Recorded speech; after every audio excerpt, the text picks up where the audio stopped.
Welcome to another episode in the KIPS podcast. My name is Tyler Valencia, and I'm the president of KIPS and Time to Train Fitness. Have a guest and a topic that hopefully helps fitness professionals out there looking for guidance. Maybe they just got into the fitness industry. They are uncertain of where that next step is for them.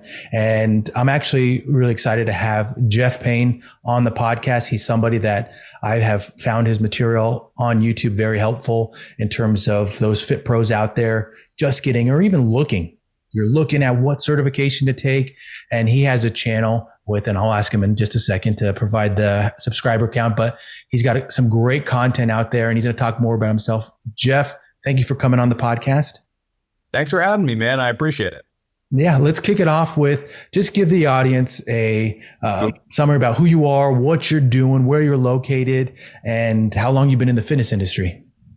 Oh man, I suck at these. Yeah, so I've been a trainer for like 12, 13 years. I run Commence Fitness Personal Training. So we are a personal training studio in Southington, Connecticut. And I run that studio with my wife. We have 6 different trainers. We're basically fully booked, which is sweet. We're actually remodeling right now. And I run the YouTube channel, Sorta Healthy Trainer Education as well. Yeah. How many subs do you guys have right now? Ooh, that's a good question. I think we're at like 63,000, give or take. That's no joke. That's no joke at all. Man. Been a long journey. Before we talk about really what the meat and potatoes of this episode with resources for personal trainers and getting started in the industry, with your YouTube channel, what kind of helped you figure out this niche or this topic of personal trainer education in terms of reviewing different certifications and providing advice for fit pros? What helped you in that, in finding that area? It's actually a really good question. So for me, it was a few things. One, when my business got shut down during COVID, I kind of like just wanted to start making content. And you know, what kind of content do you make? You make content that you're knowledgeable about, right? So I had been a trainer for a good while already. I had just kind of officially started training business just a few years prior to COVID. I had all this knowledge, and yeah, I just felt like there was a need for that. There wasn't like too many people out there sharing good information on how to be a personal trainer, how to start a training business, what certifications are good, which ones suck, et cetera. So it was just an area of need, and I knew I had a lot to say, so I kind of just went with it. And here we are, like 5 years later. I don't know, like 160 videos, or I think a little more than that, but somewhere in that ballpark. And I mean, that's exactly how I found you. I think it was 3 months ago. I just typed into YouTube personal training certification, and a bunch of your videos came up. And they are exactly in the area you're talking about: personal trainer certifications, reviews, all that kind of good stuff. With YouTube in general, and this is something kind of that you and I have talked about off recording, is it's a resource. And an interesting thing that was said to me about a month ago was somebody was talking about, trainers, they don't want to take certifications, CEUs. They just want to go on YouTube and they want to look up stuff. And I don't think that that's necessarily bad. I think YouTube, it's a search engine. There's a lot of great content on there. I personally have done it. For yourself, what do you think YouTube could be a resource for? What areas of fitness education? Where do you think it fits in? Well, going back to what you just said, I don't think it's necessarily a bad thing to, like you just said, use YouTube as a resource, right? Number 2 search engine in the world after Google. And yeah, I think YouTube is great. So I think you can learn a lot of really useful skills on YouTube. And also, for these certification courses, like we said before, some of them suck, right? So are you going to drop $500 on something and get like 2 useful pieces of information when you could literally just go onto YouTube, watch a 10-minute video and get the same 2 pieces of information? Back to your question though. So your question was, what is YouTube useful for kind of resource wise? Yeah. What information can you get? Yeah. So, I mean, if we're talking about just like learning general fitness information, I feel like there's a lot of good fitness YouTubers already. You have like Mike Israetel for Renaissance Periodization. Love him or hate him. You have Jeff Cavalier from Athlete X. He may or may not have used fake weights in a few videos. That's besides the point. He has a lot of good information in his videos. I've definitely learned a lot of, good like cueing and good information from him. Jeff Nippard's really good. Again, if we're just trying to learn, it's a lot of Jeffs, I'm realizing on YouTube. I'm like the much less cool, like way less important distant Jeff. But yeah, I like those guys in particular, but there's a bunch. Like there's a lot of good fitness information. I would say there's really not much good trainer education, and that is literally why I did what I did and why I still continue to do what I do. Because again, there is a need, and we were talking about this the other day. I feel like on YouTube, if you cannot create unique or better content than what is already on there, you probably shouldn't create content on there, because otherwise you're not really going to get too far. Again, there's already trillions of hours of content on there as it is. So again, you're not going to compete unless you can do it different or better. So I knew when it came to trainer education, I could do it different or better. I don't really know anybody else that is offering great train. I know you have started to. Actually, I watched a few of your videos. Pretty solid. I'm happy. I'm happy where you're going.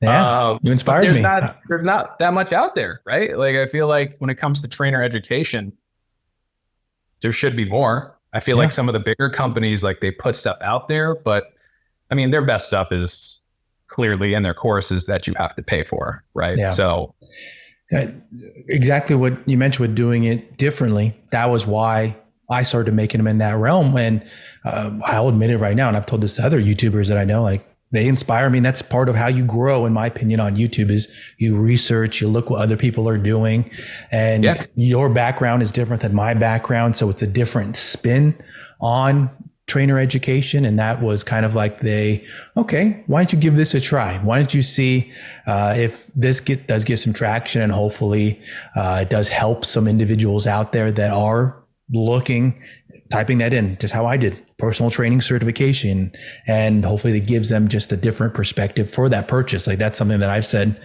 in different videos is it's a big investment. And I almost wanted to stop you for a second when you said for $500 talking about it, that would be a steal these days.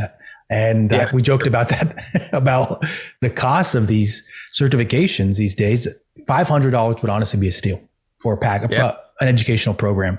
They're more towards the 800 to 1,000 plus, and it can be a significant cost. And that's part of, where we're going to be talking about with resources, continuing on. What should you be looking at with different continuing education, specialty certifications? Because again, big investment, and hopefully you actually get something out of it that helps you stay in the industry. I think that's one of the big things. Jeff, what do you think about with passing a CPT?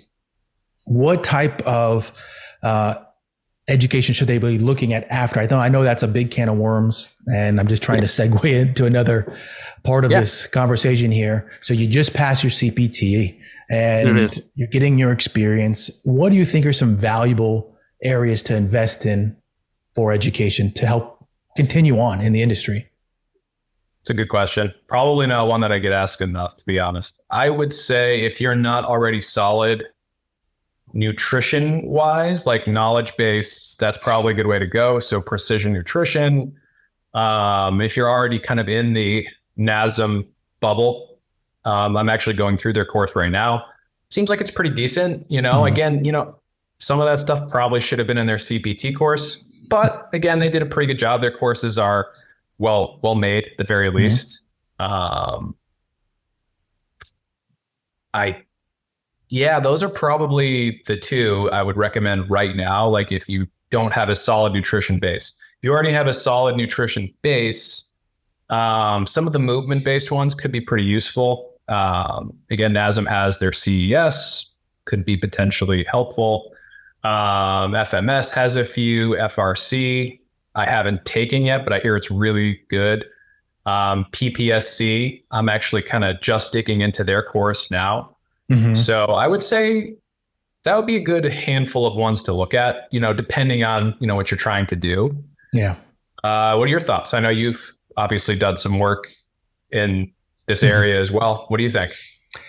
I think I always do push people towards the business area because I think that is, from my time working in a gym, that is typically one of the areas that some trainers think, oh, I've heard it so many times. Oh, I'm too old to learn social media, or the gym does it for me, or whatever that is. And if you get into that mindset of you don't think that you have to promote yourself these days, I think that it is a step backwards, because I know fitness instructors that I know very well that they have a following, that they are one of those trainers that they can go to different gyms, people will follow them, and they have that value built in that if they were to go for a new gym, go work for a new gym, that, okay, I do, they can negotiate on their rate, or they can say, hey, if I come here, if I teach, or if I'm teaching classes, or I'm doing personal training, people are going to come with me. That is a value that I think some instructors should look at, that, okay, how do I create that value to be able to negotiate social media, business, marketing, that is a different perspective than I feel like 5-6 years ago, that potentially came from, shutdown time, pandemic time, that some trainers hopefully saw that they do need to promote themselves, put themselves out there more, and hopefully got into that area more. But that's just my little small spiel about it. I think you're 100% right. What certification course would you recommend? Like, if they wanted to focus more on business? See, that's where, I agree with everything you said, but is there a certification course that would teach you all that at a high level? See, this would be the point where, if I was that person, I would promote my own course with KIPS. Ooh, but do it up. But I know, we've talked about it with different conferences. Conferences these days do have those, and that was some of our conversations offline were about fitness conferences and business tracks, and those are typically topics, 1 hour topics, hour and a half, where you can get some hands-on to seeing what's working. But I do not have a name or a certification off the top of my head to throw out there. Yeah, again, I get all of what you said is true. So having a following, having a presence online, having that business knowledge is incredibly useful. It's a massive shortcut in some ways if you have that. Yeah. But I would also say that too, it's really tough to do that. It's a pretty individual journey, at least as far as I can tell. I only know about YouTube. I don't know anything about Instagram or TikTok or anything like that. But my path has been totally different than the average YouTuber, and the way my entire channel functions is entirely different than I think what people typically think YouTube is. So, how I grow on YouTube or any other platform is going to be pretty different compared to someone else. So I don't know, it'd be a tough course to create and have it be a perfect blueprint for everybody. You probably need a few different types, but agree 100%. Yeah. How do you think fitness education has evolved over the last 5-10 years? Do you think that, it's grown for the good, or do you think that it's typically stayed in the same area and it's just better pictures and better looking manuals? What do you think? Definitely some of that, where it's better looking pictures and better visuals. Has it grown for the good? Ooh, yes and no. I think more so no. I'm trying to think of ways in which it's improved. I'll use NASM as an example, right? Because I'm working on one of one of their videos right now. I'm creating new study guides for their to pass their tests, right? They're honestly like the most successful videos on my channel, and these videos I'm making will hands down be the most successful videos on my channel. I already know they're going to be, just because so many people search for it on YouTube. Yeah. Their courses are really well made. So like, you may not agree with everything they recommend. I don't personally. I think they have some good recommendations, some okay ones, and then some kind of stupid ones. But their courses are very well created at this point. And that was not true like 5-10 years ago. 5-10 years ago, their courses, ACEs courses, ISSA's courses, they were all kind of a joke. So like the quality of the course itself, the packaging of the course itself has improved quite a bit. And I think that is useful, because I guess it depends on how you view these courses in the first place. Are they just a stepping stone or whatever? Are they a tool to get into the field, and then you're going to learn most of that information working in the field? Because if that's all they are, if they're just trying to give you some baseline knowledge, teach you maybe a few more advanced things, and then you're going to learn the rest on the field, okay, they do a pretty good job of that. I don't think any of them make you a good trainer. So yeah, I think another thing that I don't like is, actually, you know what, it's kind of a pro and a con at the same time. They're kind of all offering like open book, non-proctored exams now.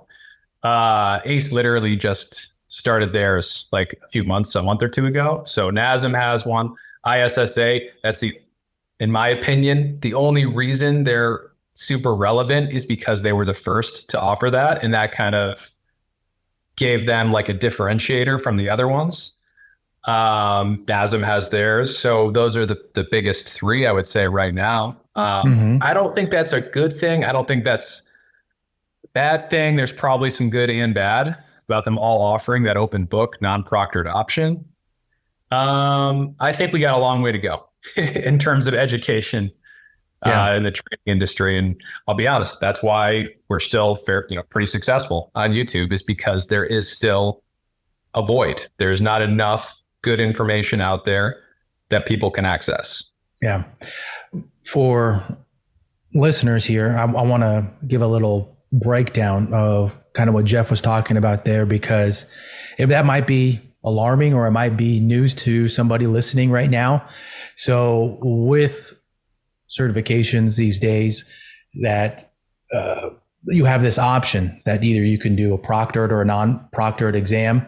And in the past, and this was the big buzzword, was the whole accreditation, and all these certifications needing accreditation, and gyms requiring that you have an accredited certification. And I mean, I could spend a whole podcast episode venting and ranting about this stuff, but that's not what we're here for.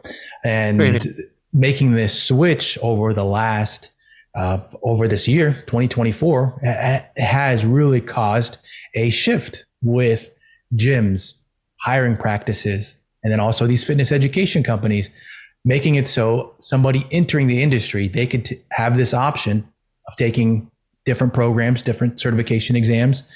And some people might say, oh, this is making it easier for people to enter the industry. And I know many people that have said that to me in conversations. We've talked about it.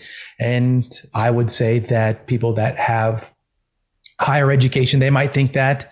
And I've actually looked at it as a good way, because of kind of what you just said. And what I think too is that if you look at it, a CPT, a personal training program, as just a stepping stone to getting into the industry, then it's fine, in my opinion, because you will learn so much more on the job that this CPT, you'll look back at it and be like, oh, wow, that was just basic knowledge. Once you actually get to apply it, once you start to find kind of what your niche is and what kind of clients, I really enjoy helping this population, it'll help dictate that next certification where they have more advanced topics. And on top of that, a lot of personal training certifications, they are condensing humongous books, whole textbooks, whole semesters worth of content into 40 pages, maybe 25 pages. So to think that, okay, this is all the knowledge I need come on, it's just the beginning of your educational journey with it. Yeah, 100%. I couldn't agree more. Yeah. We were talking about the evolution of education. A moment that popped into my head was, I'm drawing a blank on the year. It had to be 2013, 2014. There was this shift with adding in business to personal training exams, because prior to then, it wasn't really it wasn't a chapter.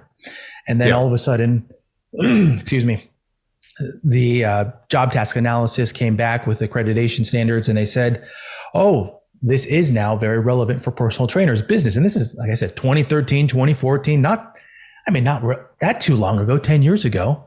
And so looking at now the future, do you think that there's a topic missing from a personal training exam that you haven't seen yet in all the ones that you've looked at?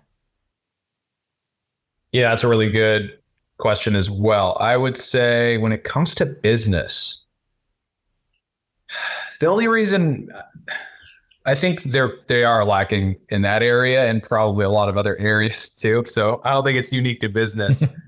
I think they're lacking more so in like cueing, teaching trainers how to actually, like, this is how you do a squat and this is how you do a deadlift. When your client screws up the deadlift in this way, this is what you say and do to get them to do the deadlift correctly. Same goes for bench press and overhead, whatever the move, right? So I think they're missing far more of that than they are the business stuff, which is crazy to me that that they still don't have like much of that in there, when that is literally like 75 to 90% of your job is literally like fixing clients' form when they screw up an exercise. Yet literally that's like a footnote in a lot of these certifications. It actually makes me mad. It makes me mad, literally. I don't know. But when it comes to business, I don't even know like where they would go, because every training business is so different, for one, right? They do give you some okay basic knowledge. In the last few years, I've gone through most of the big players at this point. And, some of them do a better job than others. Again, looking through like NASM and ACE recently, like two really big ones. They just cover everything very surface level, which I don't know. Maybe that's the right way to do it for that sort of a subject, right? Because the laws vary state to state, country to country. Totally varies depending on what type of business you want to run. For instance, I run a private personal training studio. My business really doesn't have that much in common with someone running like a yoga studio or, I don't know, any other kind of bigger group facility. And again, when it comes to like social media and growing on YouTube or Instagram or TikTok or anything, I feel like that's such an individual thing. I don't know that there's like a good blueprint. It totally depends on like what kind of content and channel you want to create. So I don't know. You probably have better information on that than I do. I already online have listed a lot of the things that I think should be in all these certification programs, but aren't. If you had to add something business wise into any of these programs, what would you add? I was going to ask you about online. And I think 2 years ago, that might have been a more relevant push. I think that we saw a little bit of a segue away from online, when I still think it should be a viable option for every instructor. I think that they should keep that on their minds as they are entering the industry and as they are continue to look at their options to make money. I'm sure you've been there and seen other instructors there where they're just starting and they're like, oh man, I'm barely making any money. Like, how do I survive in this industry?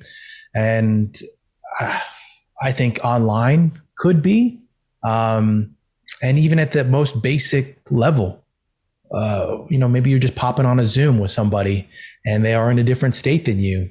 But of course, that is a whole can of worms of, okay, how are you marketing yourself? How are you getting these people to sign up with you? And how are you taking them through different assessments? I've had podcast guests that have talked about how they do actually really like the assessment portion online and they don't find it a hindrance. And at the same time, as I'm thinking about this out loud, I think that there is a avenue for somebody that wanting to do this for that population that does not want to go to the gym, that I mean, when we talk about people that go to the gym, it is a very small population of people, and that there is an overwhelming abundance of people that don't exercise, that are afraid to go, and there's a lot of barriers for them, that we should be making exercise more accessible for them.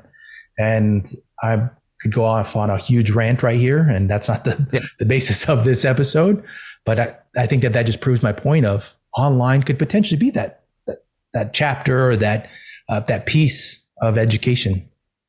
When you say online, are you referring to like more online coaching or like a virtual personal training? Because in my mind, virtual personal training would be like if I were training you right now via webcam, and online coaching is more so like I'm creating a program, I'm selling you that program, and then meeting with you once or twice a week to help you get through that program. And then I'm going to help you, monitor your results and change, like, which in your mind, which are you referring to there more so? I would say more the first, the virtual personal trainer. But I'm glad that you mentioned the other one, because hopefully somebody's listening, be like, ooh, I never thought about that. Those are things that people see all the time, like looking on social media, people selling different training packages and coaching. And I mean, those are different avenues for personal trainers to make money that they should be looking at. I mean, we typically just think about there's personal training and group exercise, but we just talked about two options right there that should be in the mix for instructors. They should be in the mix, but I think a lot of people make the mistake of trying to go straight to those. So ultimately, in my opinion, and I'm on record saying this thousands of times, probably at this point online, like you get a lot of trainers who see people living like a fake glamorous lifestyle online, and they want that, right? So they're trying to be that famous online fitness coach. And first of all, that person's probably lying. They probably don't make that much money. It's probably all BS on social media. But yeah, if you can't coach clients effectively, then you should not be coaching clients online. And I feel like it's much easier to learn that in person. I could train you right now via webcam, but it'd be a lot easier to train you in person with dumbbells and a barbell and bands and a whole setup. Right? It's not that hard. If you've done it a few times, it's pretty easy to do. Training you virtually, and there's a whole bunch of different things that can get crazy with that, right? You might not have any equipment. I might have to get really creative to give you a good session. I have done that before. When COVID was going on, I had a decent number of virtual clients that I trained. And most of them were just clients that I already worked with in person, and then I just worked with them virtually. But yeah, it worked out pretty well when my facility was closed. And then my wife does online coaching. Alexis, she runs half of my studio, Commence Fitness Personal Training. And basically, while I'm making YouTube videos, she's coaching clients online. So we pretty much kind of both have like our in-person and our online jobs. And yeah, she likes it a lot. It's pretty different, the whole online coaching thing. Because again, she doesn't keep that many clients at any given time. We're busy enough in the studio where it doesn't make sense to have that many online clients. But she has a good handful at any given time. And it's essentially just she provides them programming. She'll give them some help with nutrition and a few other things. And then, she'll keep tabs on their progress and give them feedback, and they can make adjustments, and she'll help them make adjustments along the way. So it's a good way. Yeah, she makes a decent amount of extra income doing it. She's good at it. So yeah, there's a lot of options. But again, she had already been a trainer in person for, I think, like at least 3 to 5 years before she started doing that. Right. So she knew how to coach somebody through a squat. She knew how to talk to someone about nutrition. It wasn't like she was learning it for the first time when she was doing it online. I think I see a lot of new trainers trying to skip the line, essentially. And that's not me gatekeeping. That's not me saying like, hey, listen, if you have those skills already, go for it. But most people need to work in person for a little while before they go online. Just my experience has told me that. That's a good area to jump into more, as I was thinking about talking about the education piece of it. And, that's a rather small part of some manuals that I remember when I took my first personal training course. It was a weekend. It was with AFA. And that was actually a part of the certification exam, is that while you were taking the written part of it, they would call everybody up one by one, and you would have to cue an exercise, whatever one they gave you. And of course, you had time to practice it during the weekend. And I thought that that was such a valuable thing, because it puts you on the spot. And when you are training, you are on the spot for a whole session. And so getting used to it right off the bat, it kind of kicks your butt into, oh, wow, into gear that, okay, I do need to get better at this. And with cueing though, what do you think is the avenue for somebody to get that experience? Do you think it is just getting hired and hopefully, getting into it there, or is it searching out a resource online or friends and family? What do you think some good ways to get that experience is? Yeah, I think it's a little bit of all the above, right? I'd like to think that by the time most trainers get into the field, they've already been consistently working out for a good chunk of time themselves, right? I don't think you should be preaching things you're not practicing yourself, right? So if you're having a client do a barbell squat, you should probably be barbell squatting, right? I'm not saying you have to be a world record power lifter, but again, you got to be practicing what you preach, right? So I think you should practice the movements yourself, make sure your form is perfect. And I think, you learn it online, probably YouTube, right? And it's not me. I'm not putting those videos out there, because again, if you can't do it better or different on YouTube, don't bother, right? So I can't teach. I might teach that at some point. So I'm only half telling the truth here. But again, if we're looking at someone like Jeff Nippard, right? I know he just put out a whole series on the squat form, right? The squat form checklist, right? If you really don't know how to coach a squat, go watch his video on the perfect squat. Practice it on yourself, then go practice it on some friends and family. And then eventually, once you've done that enough, practice it on real clients. And so I think it's all the above. You learn some of it online. You learn a lot of it by doing it yourself. You learn a lot of it by, friends and family. Those are probably going to be your first clients, because no one's going to want to pay to train with you if you haven't trained anybody, typically. So all the above. Yeah. All right. One of the pieces that I've been putting more in videos for YouTube, talking about getting into the industry or tips for what it's like, all that kind of stuff, is potentially finding an onboarding or a new hire program with a gym. I have worked for gyms that they don't have those. That is, they throw you into the wild. And if you don't have the skills in that first week, you're probably not to be working there. And that is part of the cutthroat part of the industry. And I have worked for gyms where you are on a probation period for 3 months and you are learning the skills, learning how to sell, learning basic cueing, getting that type of skill within their environment. And I think that is a piece that some trainers should consider, instead of, I'm going to apply to all the gyms in my area. That's what I did actually when I first started. And thankfully I got with a gym that had an onboarding program. But I can't imagine what that process is if you don't get with a gym like that. I don't want to put the name out there of the gym that's in my mind, but it is a very big one. And it is one that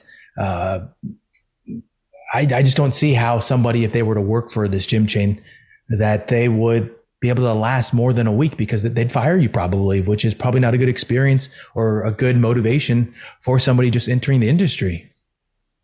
Yeah, totally agree. I was going to say, when I first started working for a gym, I had a mentor. So for me, like, that mentorship was big. I said, not even a mentor. He was just a boss, but he was a good boss. Like, he taught me basic sales. He taught me basic cueing. I kind of already knew that. I had been lifting for a decent while already.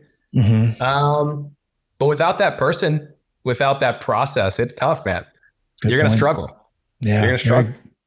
A lot of gyms don't have that. They should. Yeah. And can be a variety of people that are listening to this one across the country. And one that I've talked about in different podcasts and I just want to provide one out there. I have actually never worked for an Equinox. I don't know if there's an Equinox even where you live, Jeff, but I do know that they have a very extensive onboarding process. And I mention that one at times because trainers that I know that have worked for them and then they go into the field by themselves, they are typically well set up to sustain a career in the industry. And I know that it's a very extensive process. They go through that education, that even if you have a bachelor's, master's, or just a certification, they're going to make you go through their education, their process. So that is one that I know. Do you know of any off the top of your head? I was going to say Equinox too. Not really. I was going to say I think Lifetime. Yeah. Sometimes it's one of those things too where they all do it a little bit differently. So I don't know. Yeah. I did a video like 3 or 4 months ago. It might have been longer than that on LA Fitness, which may or may not have been that one you didn't want to mention, sir. I don't know. I'm just saying. But they're totally different. So every LA Fitness is run completely different from my gather, and they probably don't like me saying that, but listen, man, I talked to a whole bunch of people and it sounded like it depends on who your manager is. It depends on, some of them seem like they were run really well, others not so much. But it's the higher end gyms, Equinox, Lifetime, places like that. I worked at a private studio first. I worked at a Fitness Together, which there's a few hundred of those around the country. Places like that where they invest quite a bit into you early on, that helps. And just because you have a bachelor's, a master's, Ph.D., whatever you have, it means basically nothing as a trainer. I mean, I have a bachelor's degree in exercise science. I have a license in massage therapy. I got a whole bunch of other credentials, and dude, I don't use like any of that stuff. Like everything I know pretty much I learned on the job. Yeah. I'm sure you probably feel the same way. 100%. I think I said that in one of my more recent videos, is you don't walk around with a t-shirt that says what your credentials are, what your experience is. I've worked with instructors that their degrees are in psychology or even fields not even related to personal training. And they have a big client list, and a part of, their growth has been learning on the job, creating connection. And those are things that are not in a certification. And, a part of these certifications, I think we're in agreement that they are a stepping stone. They are an entry to get that opportunity to work in this industry. A part of that first day, those first opportunities are those, I'll call them complimentary sessions or first personal training sessions with a client. And I think that those are, I've talked about this in some of my videos, that those are the things, in my opinion, that you should master, and that hopefully that you should be thinking more about as you're getting into this field. And consultations, yes, the first personal training consultations. What are some tips that you have for people that they're just passing, they're getting hired, and now they're like, what is a consultation? Like, what are some tips that you have for them?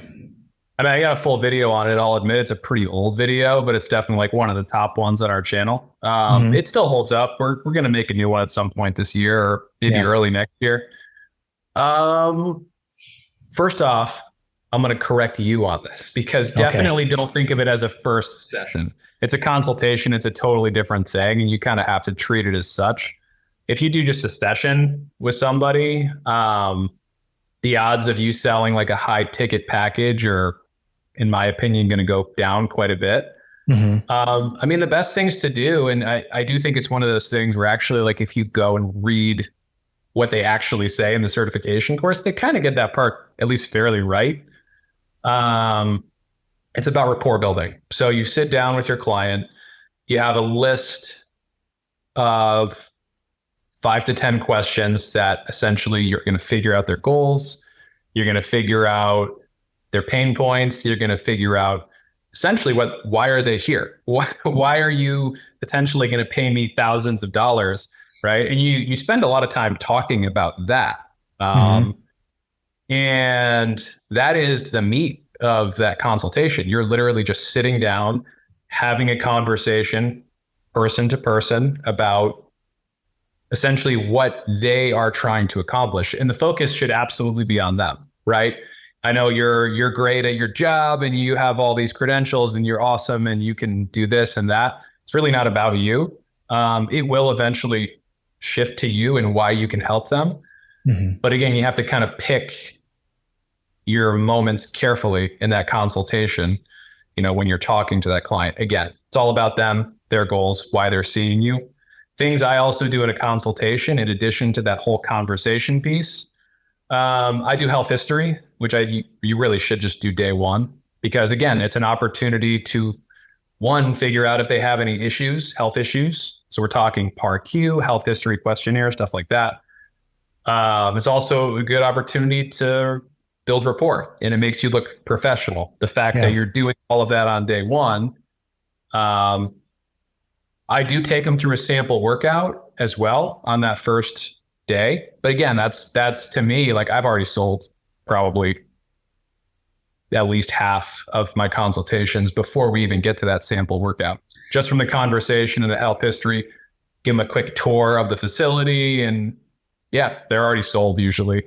How much time are you carving out for this? It takes about an hour. Yeah. Yeah. If you're efficient, you practice it, you can get it done in about an hour. Because again, it's a sample session. In my mind, it's not necessarily a full session. It's just to give them an idea of what a session is like. Mm-hmm. Again, I have a full video on it online. I don't know. It's actually a really old video. It's like one of the first videos on my channel. Mm-hmm.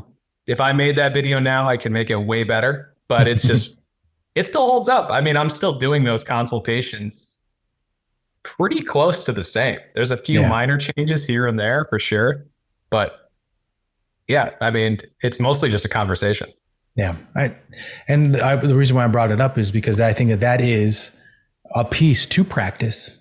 It is a big piece to practice, to plan out in your mind ahead, because this person is going into this session, to this complimentary session, this consultation, most likely there to purchase. And you want to be professional. You want to make sure that you're building that value, that they are ready to purchase. That if you're going in there just nonchalant and talking about yourself and just bragging, they're probably not going to purchase sessions with you. But you should be digging into their health history, why they're there, and also potentially acknowledge how much you appreciate them coming, because most people coming in these sessions, they're not like us that are in the fitness industry, where we enjoy exercise. Now we look forward to that next workout. We're playing it in our head. We're like, oh, I can't wait to throw another 5 pounds on my squat or whatever that is. Hopefully not 5 pounds, but we're looking towards all those things. And these people coming into the gym, they're most likely dreading it. And I think that piece, it takes time to learn within the industry, the whole empathizing with clients. But I know that was one of the biggest pieces of advice I ever got, was to learn how to empathize with clients and being able to listen to clients. Yeah. I mean, that's pretty much what it is. You're sitting there, you're asking open-ended questions. You're listening a lot to what they're saying. Yeah. And empathizing. That is very powerful. If you can just get them to talk and talk and talk about their problems. And fun fact, this is one of those things where, like, you hear a stat and then you forget exactly how the stat goes, but definitely there is something to a longer sales process where you're not rushing it. People are more likely to sign up. The longer you can essentially draw that sales process out to some extent, the more likely you are to close the sale. There's that whole sunken cost kind of thing where they're like, I've already put in an hour here, right? This person has really taken their time with me. They also don't necessarily want to sit down for another sales talk. So yeah, I do think, like, take your time, really ask some good questions, only chime in here and there when it really makes sense to do so. And just build that rapport. Day one, empathy. Empathy's big. And you're 100% right. These people, oh man, so many new trainers are like, I want to work with athletes, or I want to work with, bodybuilders, or this person. They suck. As clients, they suck. They have no money. They're inconsistent. They don't need you. Also, like, the people who need you and have money and will pay for you are regular people who have, let's be honest, 6-figure jobs. Your cost is not that big of a deal to them. And you have something they need. You have knowledge, expertise, and you have the ability to hold them accountable and something that they need help with. So they always learn pretty quick that the best clients are just regular people that have busy lives and a family and kids, and they have a million things going on, and they haven't focused on their health and wellness, and now they are. That's why they're reaching out to you. Yeah. I mean, those are the best clients, in my opinion. They just want to show up. They don't want to have to figure out what exercise they need to do and what weights they can do. They just want to show up, feel good about themselves, vent a little about what's going on in their lives and what's stressing them out, for you to listen and to feel healthier. And I think that is, I'm glad that you mentioned that about what new trainers typically, I do want to train athletes and I want to train bodybuilders. Yeah, you're 100% right. They probably already have a very expensive trainer. If they are good athletes, they probably have a very, very expensive trainer that they overpaid for, and I'm just joking with that, but they probably don't need. I mean, realistically, if you're like a professional, like a super high level athlete, okay, sure, yeah, you probably do have like some CS in your corner who's doing heavy barbell squats with you a few times. You have that person, that super skilled trainer. But if you're just like a regular athlete who's not making that much money, which is like 99.99% of them, one, they already know how to work out, most likely, at least to some extent. Two, they probably don't hate working out. Like they spend at least a decent amount of time in the gym, being fitnessy. So they don't really need you that badly. I'm generalizing. Obviously, there's exceptions to the rule, and again, they don't have money. So because again, the super rich ones, they have a strength and conditioning coach already. They don't need you. Yeah. So again, there's exceptions to the rule, but for the vast, vast majority of trainers, they're wasting their time. They need to be just focusing on the average person, because that is who needs what they're selling, and that is who has the money to buy what they're selling. So that is just how it works. Yeah. Well, I'm going to segue here. We've had a lot of good information and hopefully provided that type of insight for new instructors, new personal trainers, people that are just entering the industry. They've looked at certifications, they've gone through the process, the exam process, and they're newbies that just need that guidance. And hopefully I do believe that we provided some great insight in this episode. We're going to get to the podcast takeaways here, Jeff. And that is, what are 3 myths about the fitness industry? What are 3 whats? Myths. Oh, myths. Oh, boy. Are we talking about just like the fitness, I think personal training, or like, because I guess they're like 2 different things. You can take it however you want. All the above? Yeah. I guess one is that fitness industry jobs are glamorous, when in reality, most of them are not really, right? Mm-hmm. You're working weird hours. You're working when people aren't working. So people like always say, oh, the work is so flexible and this and that. And maybe to some extent, yes, like you can to some extent pick your hours, but also not really, right? People train with you when they're not working. So you are almost certainly going to be working morning or afternoon hours, or both. So again, not glamorous in terms of hours. I would say also most fitness industry jobs are not that good in terms of pay and benefits and all that. It's a struggle, man. It's a struggle out here.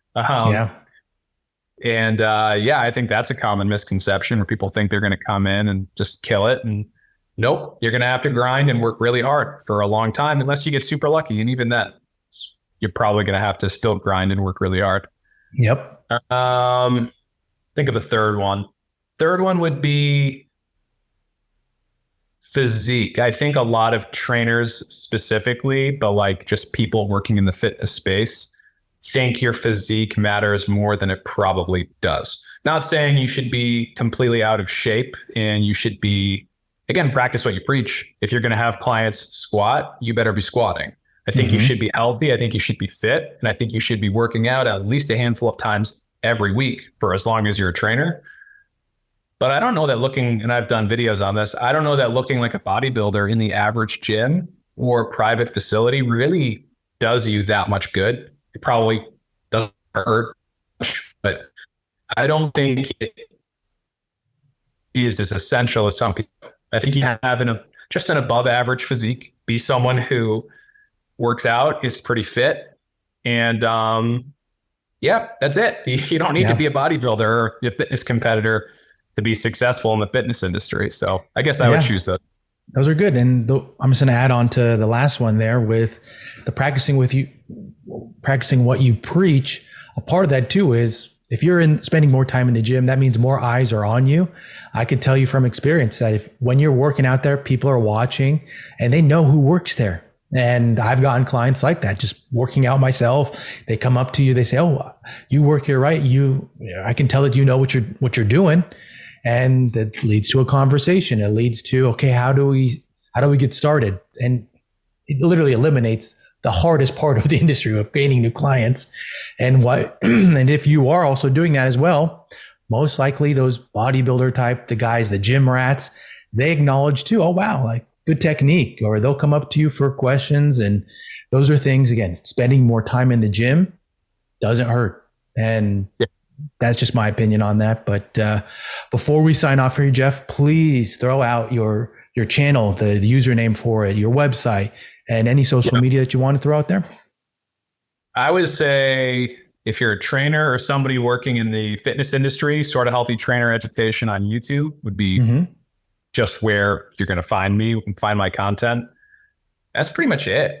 We have a website too, where you can download forms and things like that, but you can kind of find that through the YouTube channel itself. So yeah, I would say Sorta Healthy Trainer Education. If you are a current personal trainer who's trying to get better, if you're thinking about getting into the field, if you're studying for a certification exam, list goes on. If it's training related, we've probably covered it at some point or another.